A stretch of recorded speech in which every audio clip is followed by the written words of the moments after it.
नमस्कार। आपका story channel में बहुत बहुत स्वागत है। पुस्तकें हमें स्थायी ज्ञान की साथी होती हैं।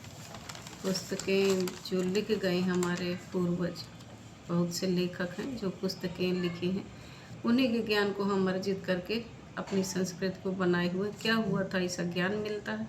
हमें पुस्तकों से ही ज्ञान प्राप्त होता है और नहीं तो हम ज्ञान नहीं प्राप्त कर सकते हैं। जैसे गीता रामायण है। गीता रामायण हमें जो है तो बहुत पहले लिखी हुई है, लेकिन उनको पढ़ते हैं तो उनसे हम ज्ञान प्राप्त करते हैं और उन्हीं का अनुसरण करते हैं। इसलिए हमारी सच्ची दोस्त, सच्चा मित्र हमारी पुस्तकें हैं। पुस्तकें आप हर लेखक की, हर ग्रंथ, धार्मिक हो, साहित्यिक है, आप पढ़ा करें।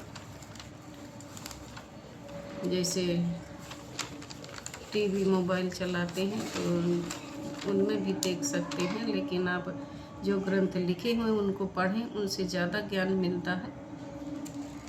जैसे धरती पर विभिन्न कालखंडों में कई महान मानव सभ्यताओं का जन्म हुआ, किंतु उनमें से कुछ ही सभ्यताएं अस्तित्व में हैं। प्राचीन काल में दार्शनिक और बाद में वैज्ञानिक, प्रौद्योगिकी विशेषज्ञ, अर्थशास्त्री और समाजशास्त्री सभी ने मिलकर विभिन्न सभ्यताओं को संपन्न बनाया। भारतीय सभ्यता ने विभिन्न संस्कृतियों के संपर्क से होने वाले परिवर्तनों को स्वीकार करते हुए उन्हें अपने में रचा बसा लिया। यही कारण है कि करोड़ों की जनसंख्या वाले हमारे समाज में विभिन्न संस्कृतियों, भाषाओं और धर्मों को मानने वाले लोग हैं, किंतु मानसिक स्तर पर हम सब एक हैं। इसका श्रेय हमारे चिंतकों को जाता है। हमारे यहाँ महाभारत, तिरुकुरल, कबीरवाणी और नारायणीयम जैसे ग्रंथों की परंपरा रही है।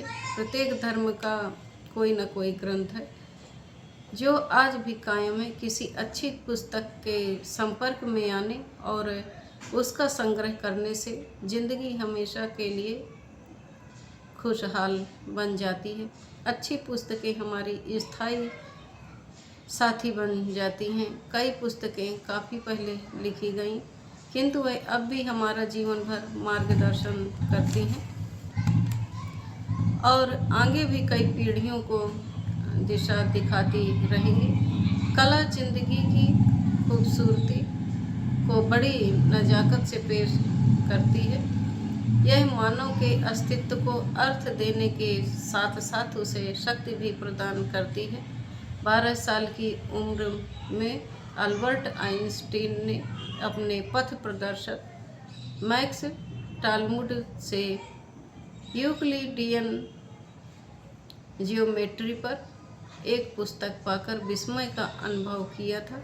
इस पुस्तक को पढ़ने से आइंस्टीन ने विचार की असली दुनिया में कदम रखा और वह समझ पाए कि सर्वमान्य सत्य की खोज बिना किसी महंगी प्रयोगशाला और उपकरण की मदद के भी की जा सकती है। इस प्रक्रिया को सिर्फ मन की शक्ति से नियंत्रित किया जाता है। हम अपने चारों ओर दुख और भाग्यवाद पाते हैं, किंतु हमारे अंदर की निष्ठा उन्हें चुनौती देती है। साहित्य इसी तरह हमारे मन को सबल बनाता है। लेखक समाज की चेतना के प्रहरी होते हैं। हमारे चिंतक और लेखक गण युवकों को तेजस्वी मन वाले नेता बना सकते हैं। वे अपने लेखन से युवकों के मन में उदारता और मानवता के भाव भर सकते हैं। वे नई पीढ़ी को अदम्य साहस की याद दिला सकते हैं, जिसके सहारे वे किसी भी प्रकार की दुर्बलता और अभाव का विजय प्राप्त कर सकते हैं। तो पुस्तकें हमारे जीवन में बहुत महत्व रखती हैं।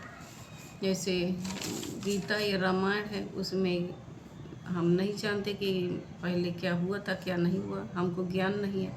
लेकिन हम जब पढ़ते हैं तो उसी का अनुसरण करते हैं और हम अपनी सभ्यता संस्कृति से जुड़े रहते हैं। इसी तरीके अर्थशास्त्री है, वो अर्थशास्त्र के बारे में बताते हैं तो हम उसका अनुसरण करते हैं, आगे बढ़ने की कोशिश करते हैं। उसका अनुसरण करके वैज्ञानिक है तो वैज्ञानिक बनने की कोशिश करते हैं। हमें प्रेरणा मिलती है पुस्तकों से, तो पुस्तकें आप पढ़ा करें और अपने जीवन में परिवर्तन लाएं।